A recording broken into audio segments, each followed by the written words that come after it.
Here with reaction, Fox News contributor Ari Fleischer and former Arkansas Governor Mike Huckabee is with us. Governor Huckabee, isn't that nice to have milk and cookies and big font like that, preparing for the big day? How do you explain the balloon that was able to go from Alaska to Idaho to Montana to Kansas, Missouri, all across the eastern seaboard? How do you explain that?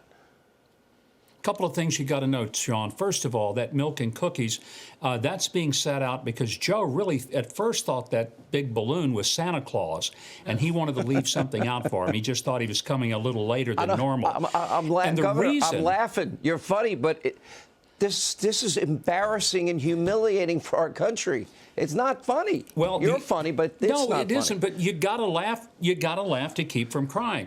And I have it on good authority that the reason that Joe Biden did not order that shot down over Montana was because he was a whole lot more afraid of Beth Dutton than he was of anything that the Chinese could do to him. So that's why he just let it go all the way until it got to the Atlantic Ocean. She may be the greatest. Sean, yeah. She may be the greatest character ever made in television, but go ahead. Well, I'm just going to say this. You know, I just think sometimes when the Biden administration then tries to say, oh, yeah, but this happened under Trump, but not a single person in the Trump administration at the highest levels of authority ever heard of it, you just have to say, yeah, why don't you bring a named source to the table rather than these anonymous people claiming that it happened? And I know Ari knows a whole lot about these anonymous sources who claim to know something. Let's talk about that, Ari. Tomorrow, the State of the Union. How does Joe Biden explain to the country why he did not deal with this when he had the opportunity when this balloon was flying over Alaska or maybe Canada or in the early hours into Idaho? Oh, he's going to blip right over this, Sean. He's not going to frame it like that. He won't share with the American people what really took place and how it hovered over America and those military installations. He's going to say, I shot it down. And then all the Democrats will stand up and applaud, and then he'll go on to his next blow smoke line. That's what he'll do tomorrow night. But what bothers me the most, Sean, when you add up the Biden presidency, we are a nation now that has abandoned sovereignty. We've abandoned it by land when you look at how our southern border is no longer enforced. We've abandoned it by air when you look at how China could fly a spy balloon over our country. What's next? Are we going to abandon it by sea? Are we just going to let Chinese ships pull into our ports and say, well, if we sank the ship, we could kill American fish?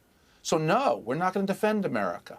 This is what's happened now with our country and Joe Biden's acquiescence and weakness. This is what happens when you abandon sovereignty.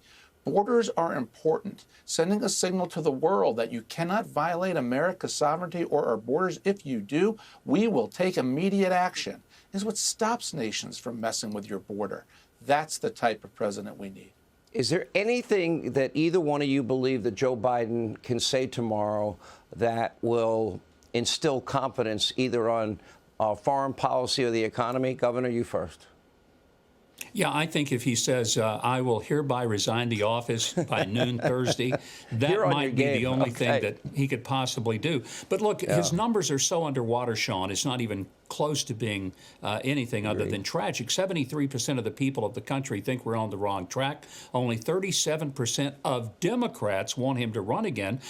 Sean, let me put it bluntly. There are more Democrats that want me to run again than want him to run again. And that's pretty significant. Anything you can say, Ari? Yeah, here's the problem the Democrats are going to have. Joe Biden's gearing up for re-election. Tomorrow his speech is going to be about rallying the Democratic base because he needs it. The Democrats are putting all their eggs in one 82-year-old basket. That's the problem they're going to have if nobody primaries Joe Biden. I wouldn't want to be the Democrats at the end of 2023. Anything goes wrong, they're stuck with him. No alternatives. Primaries in the Democratic interest. Well, I want to warn Republicans, and I will warn them often. They better get in the ballot harvesting game, the legal ballot harvesting game, the way the Democrats are. That's number one. They better embrace early voting, voting by mail, and stop starting on Election Day by 500,000 votes down. I will say that now through November of 2024. That's got to end. They've got to play better. They got to play smarter when it comes to ballots.